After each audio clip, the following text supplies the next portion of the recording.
was about Ghnet TV, so myself, so subscribe at the Amaya. We are not like it. No sound so I share. I'm a full and sa akabi. Ghnet for the women said that I buy the ensempa and a besom to your politics. And come rain and I can't be the cheddar.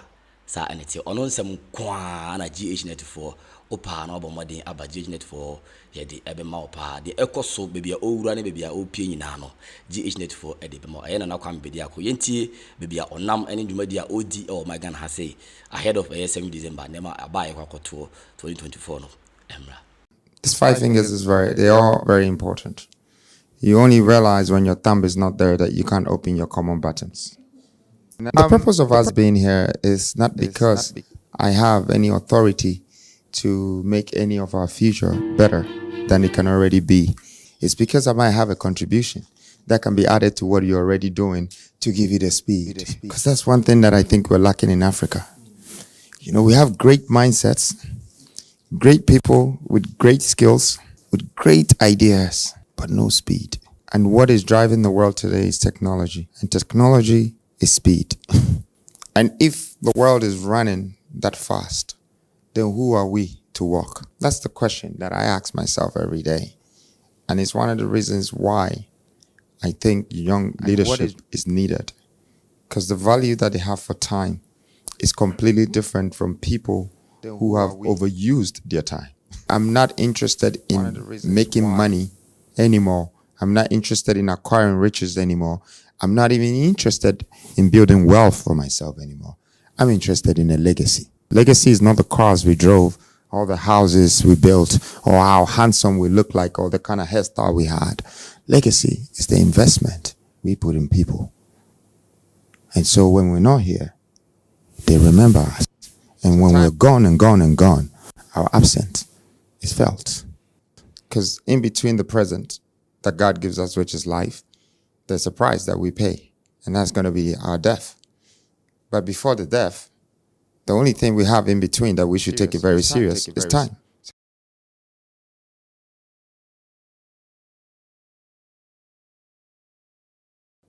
So time, of course, is our most essential tool.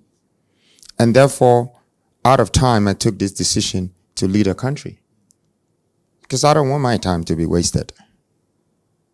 And I don't want the youth who are coming also to fall victim to time. Because I can see some of our elders have become a victim to time. They are very angry for not doing what they were supposed to do. But by the time you realize that time has beaten you, that's when it's too late. There is nothing like going back to too late and telling too late, make it too fast. And it's the fact. And it's really hitting us as black people and as Africans. There are skills that people have acquired in this room, and their talent and knowledge that people have in this room, that surpasses what I have. So I'm also here to learn from you. We're going to have that open conversation to know how we can build our industry. But before we build the industry, what do? We have to build the people. I'm bringing mentality to be plugged into our personality. We have secured our personality. And when everybody was introducing themselves, it was personalized. Everybody introduced themselves based on their positions and their posts. The mentality now is where we have to go with that personality. If we don't have the two combined properly, we're not going to build the likes of the Hollywoods. We're not going to build the likes of the Facebooks. We're not going to build all of those things because they are not depending that infrastructure on personality. They've combined the two. The personality of the people are discovering their mentality on their platforms. And that's why they're connecting with them. And it's time that we think this way as black people. If we want to develop our country, our continent, and our race. These 3 things I stand for. I stand for the country, I stand for the continent, and I stand for the race. If Beyonce says that she's a singer, she is. Because she's been doing it since she was 8 years old. If Michael Jackson says, look, I am this of the world, take his words serious. He was born to do it. That's my situation here. I've been creating wealth. I've been managing money. I've been managing human beings since I was 8 years old. So people might say whatever they want to say. People don't know you are until they wear your shoes. So sometimes there's no point answering to people. You're wasting your time, you know. And I also don't want to poke everybody on my way to where I'm going. I need to focus to get to my destination. It's my destiny.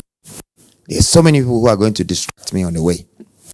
I see them as they only distracting me because they lost their way. There's so many people who are talking behind me. I never respond to them. You know why? The only reason why they talk behind me is because they're behind me. In fact, if they were bold enough to even be in front of me, I appreciate them more. Focus is a determination that needs total concentration. And total concentration can be the perfect method for whatever plan you have in this world. And since we started this conversation with time goes hand in hand with plan. If time is a husband, then his wife is plan. But industrialization is really what is coming. And that's what is needed. And that's what is going to help us and our children who are coming to industrialize their minds again. So by the fourth end of our Republican vision, by the time we're entering the fifth one, we're going to have skillful minded with skill set, with great mentality and great personality. We have 74.9% of this population, which is 0 to 45. That's the numbers of the youth. Everything should depend on this population. From anything from 45 going is 25%. It's a quarter of this country. If you're going to sell this water, the 75% will buy the most. Anything. If you're going to build this country, the 75% are the ones who are going to build it. If this country is going to multiply in numbers, the 75% are the ones who are going to multiply it. The 25% have almost outlived their future. And how do we expect people who have outlived their future to build our future? It's only right that we take care of our mothers and fathers. It's about time we get it into our heads. It's our responsibility and our accountability that if someone has taken care of us to be 25 years old and have paid for our education and everything, we shouldn't sit there for them to pay for our marriage, for them to pay for the house we live in, for them to pay till we have gray hair and catch up with them. If our parents are doing that to us, they are misleading us. We na me pese me tre embu no moba. Na omadwene no the mentality na sesa. Why na wo de wani ato so? Aban na ase why? Why? O papa, ni ho kire no. O ma me so ho kire no. Unim dada. And so o pesa wo tena o so and become a liability. We don't want that kind of youth. We need to quickly empower our youth because that is the machine that will drive us in future. The likes of Bill Gates, Zuckerberg, and all of these people will come from that youth if we start to empower them. But since the government was not ready to do that for me, I realized that they're not going to do that for many. The entire creative arts industry wants to know your plans for the creative arts. First of all, let me start from tourism. I think the tourism in this country is just a saying.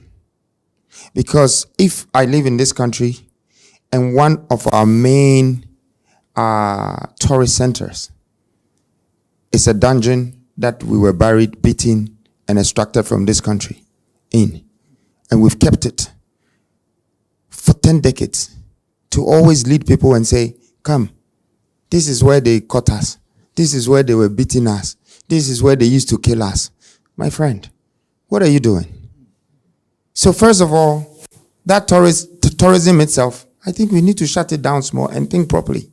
The first thing I'm going to do is to look at national development that will attract the world. Most of you know that I own tigers. The 2 tigers I bought was to build my own zoo. I only had 1 acre, but I built the zoo right in Achimota Forest. And it's a private zoo, but it has a swimming pool for tigers. The humans go in there, they tell them to sit, roll, they play balls with them, everything. One is called Kunta, the other one is called Kinte. The story of these 2 animals is me telling the world that you took us as slave, Kunta Kinte, and took us to another world, we survived. Now I have come to take your tigers from Asia. from the jungle and I brought them. And Kunta and Kinte is going to survive because the Asians said that they will never survive in East, West, and North Africa because of our climate control. So they only gave it to South Africans. You might think that I'm only interested in a zoo. No, I only put the zoo there because Africa's biggest park is that land that is lying there. This is tourism. How are you going to build a zoo, a water park, hotels, malls, all different things on 330 acres in the middle of the city of Accra, surrounded by Nigeria, Ivory Coast? This, do you know what it takes? You can put an airstrip. So by weekend, people are flying from Ivory Coast, from Liberia, from Nigeria, and they will come to this park. You make life better for people. Development makes life better for people. The only reason why people are going out to America and to Europe is because they have development. But I can mention 10 in my plan.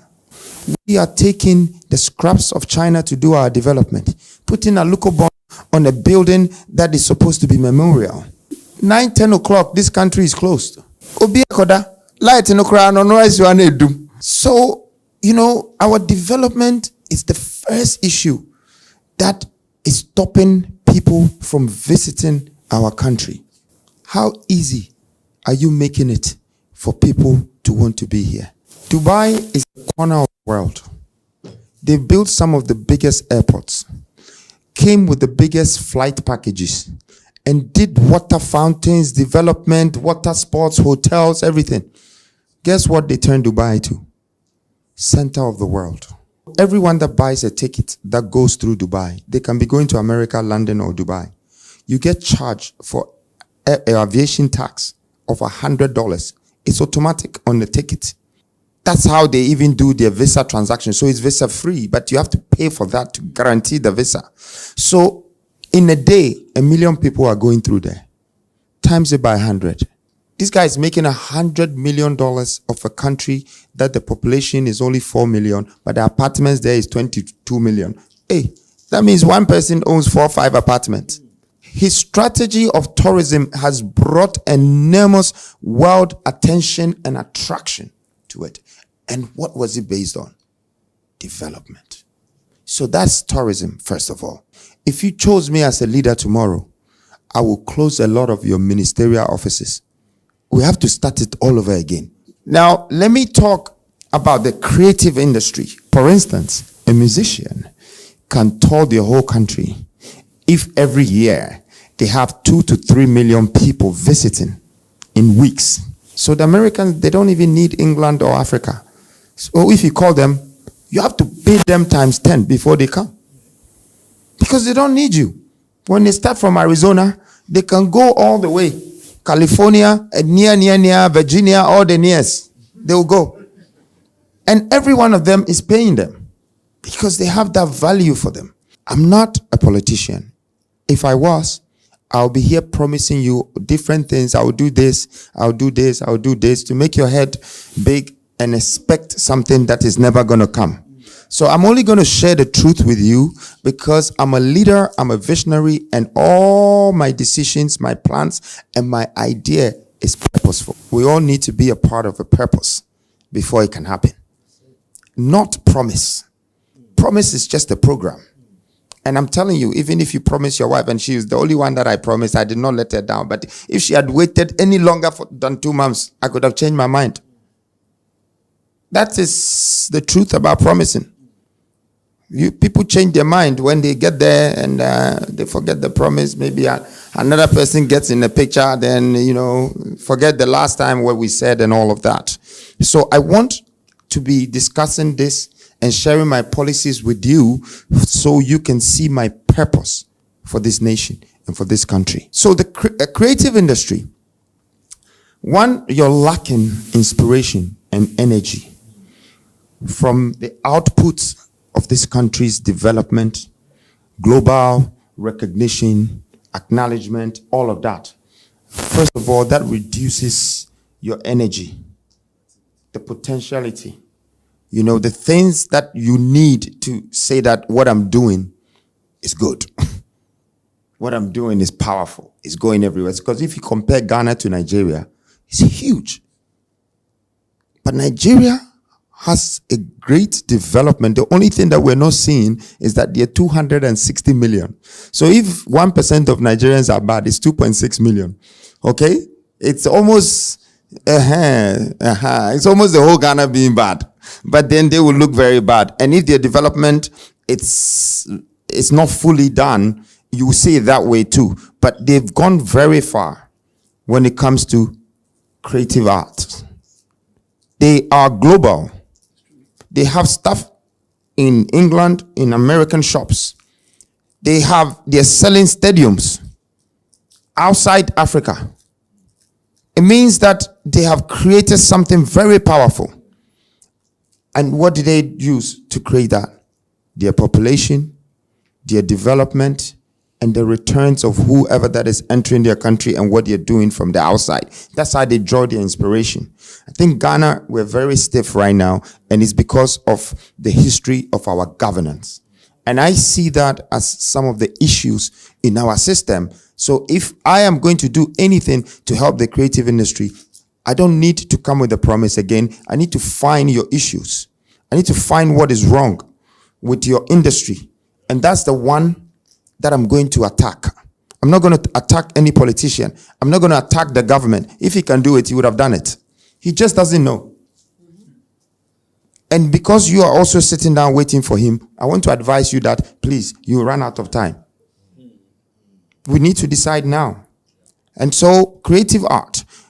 I would like to build with Ghana's contribution, especially the creative industry and some sort of state funds, whether it's taxes or not. We need to create our first industrial studio.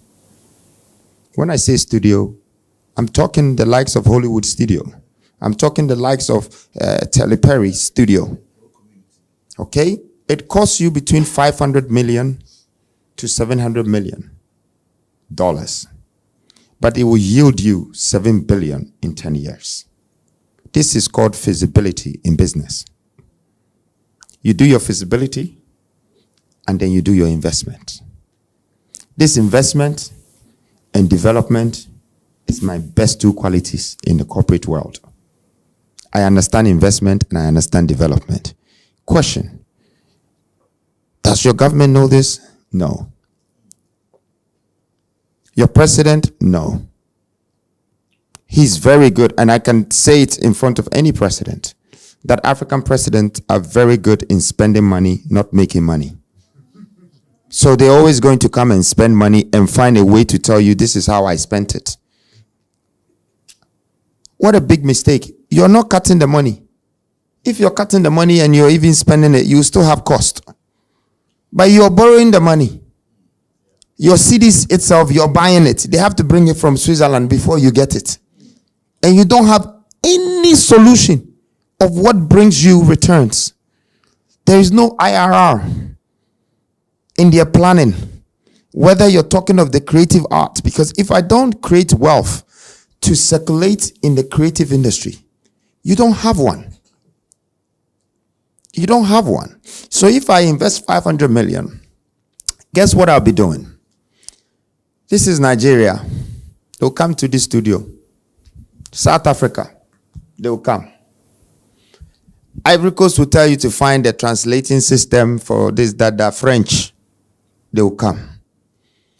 When you start pulling 4 or 5 countries in Africa into your country to just come and produce their movies, act, and get A-class movies, whatever, you, first of all, you're feeding your tourism.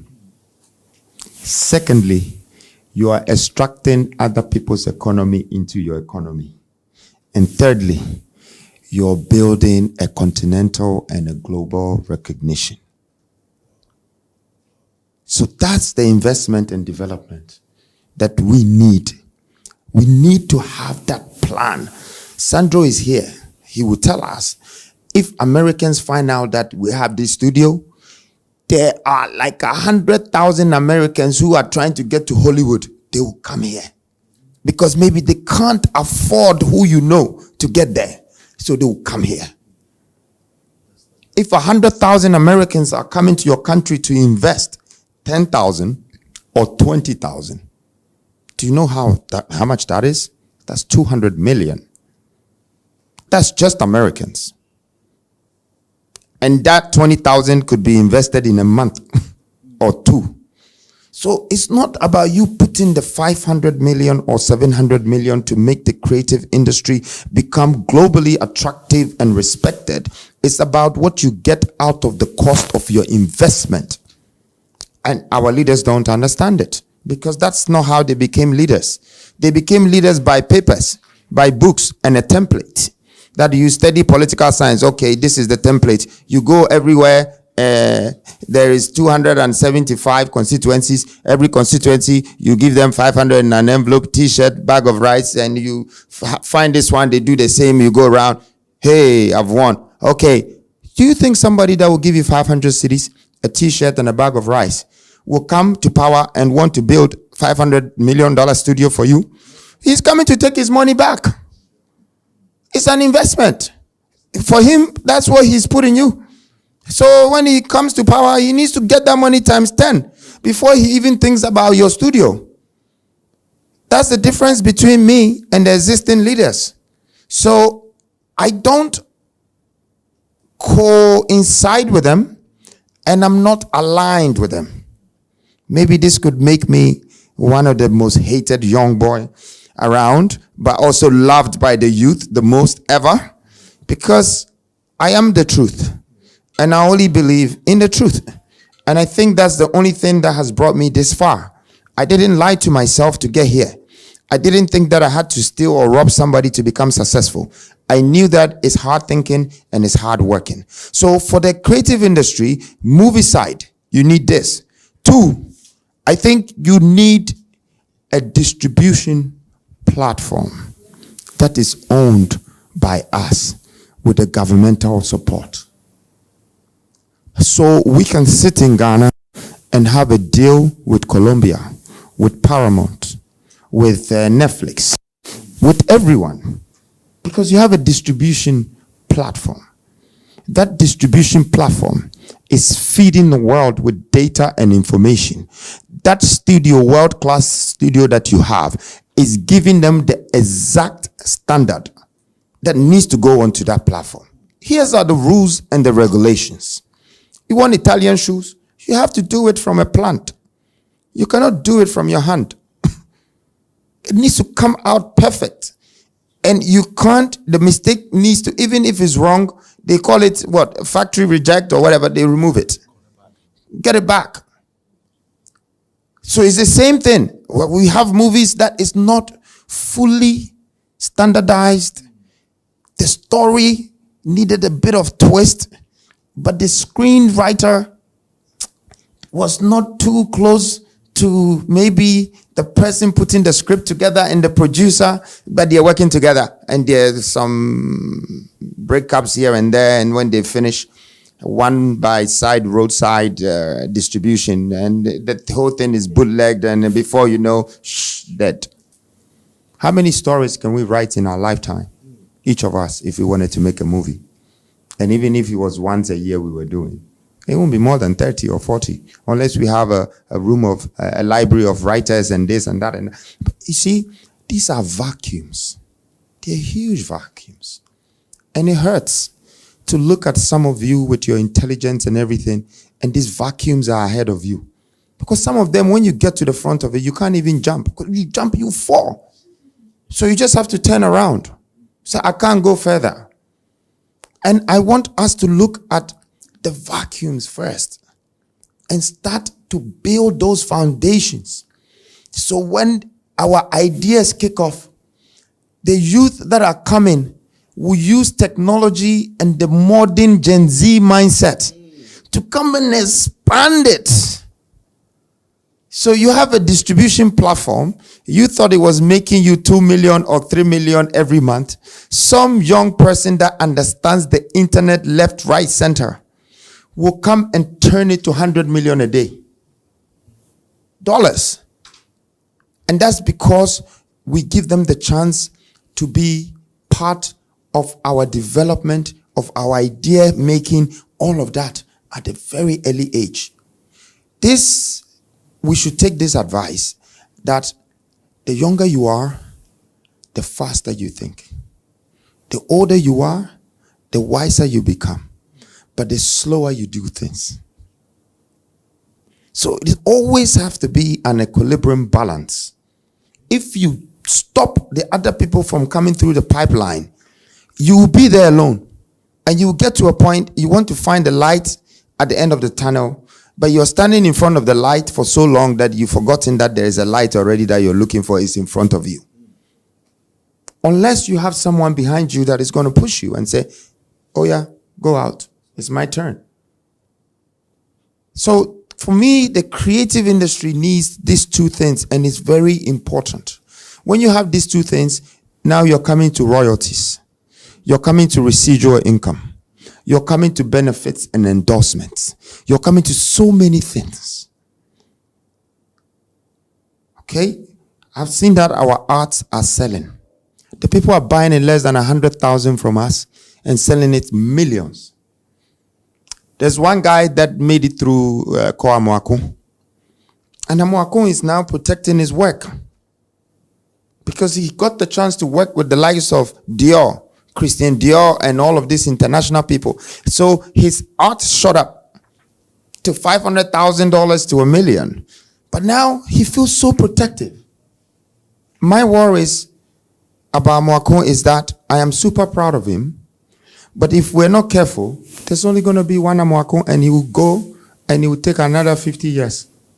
Instead of creating hundreds or thousands of Amoako so the art industry will grow, we are pushing Amoako to a corner that he has to protect.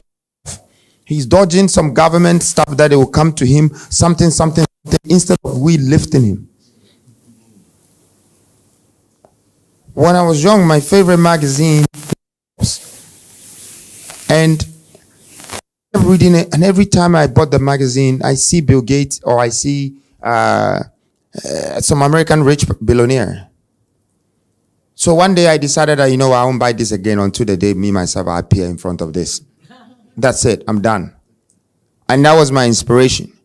Today, I want to be one of the first trillionaires in the world because I want to even pass them. But guess what I'll do when I become a trillionaire? I'll borrow the money back to you, to the country. My dream and my vision is that if my country simply don't know how to make the money, I'll make it and I'll give it back to them. I'll borrow them.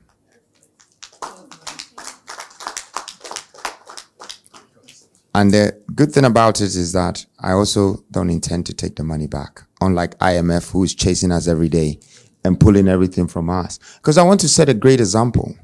The money is not the substance that will save us, but money is a necessity. You will leave it. Just like how you came without it, you will go without it. And anyone who is 75 and extremely successful and rich, every day wake up with one problem. They wake up with one problem. The problem is, who are we going to leave this money for? His son is sitting right next to him, but he knows he's not going to be able to do what he's doing. And for you to build billions, you will never give it to those who don't know how to manage and build billions. You would rather give it to charity. That is the mentality. It's a religion to become a billionaire. It's an action to become a millionaire. But before you become a billionaire, you need to adopt a particular religion of living and understanding humanity and understanding the value of money. This is when God opens the door for you. And it's going to take a lot of guts to walk through that door. And when you enter that door, you're going to remember to stay in the room, or what is going to take for you to remain in the room is brains, is no more guts. Because you're going to see 8 or 12 men sitting down with so much brains. Reason why they're still in the room. This is a billionaire's world. Let's build our youth and our nation to generate this type of millionaires and billionaires mindset. Because the money is just cash. The mindset is the treasure. The cash itself, it can fly and it can go. But if the mindset is not so powerful, it can just vanish. You can have $1 billion and the way it's all set, this one day you see it all start crashing. And if you don't have a quick mindset to save it, it dies. That means the money has left you. It's going to someone else who has the right mindset to consume it. I would like to say that today, I have the right mindset for this nation. Not to just consume money, but to create it. Create the wealth in this country. I simply know, I might not know 10, 20 years from now because I'll probably be getting older. People say I'm crazy. People say, oh, he's lunatic, he's this, because they can't stand me. Yes, I'm fire. I am something that you've not seen. Yes, and I'm proving to you that yes, I'm not the average type. And I'm not the one who is sitting down waiting for anyone to come give me anything. I am bringing you something. I am giving you something. You know, I'm not taking anything from you. What I have is what I have come to add to society, to nature, to human beings, and to this world. There is no one that can discourage me. There is no one that can discredit my hope. I am a one-man institution that believes in humanity, and I believe I can make it better. So, in a nutshell, these are a few of my credentials that is stipulated with the policies that will come in the creative industry. You know, investment, development, establishment, for recognition, for acknowledgement, and for tourism. This will bring empowerment in our system. Once you're able to build the foundation first, you will start to see how to position all the people with skills and talents. Thank you.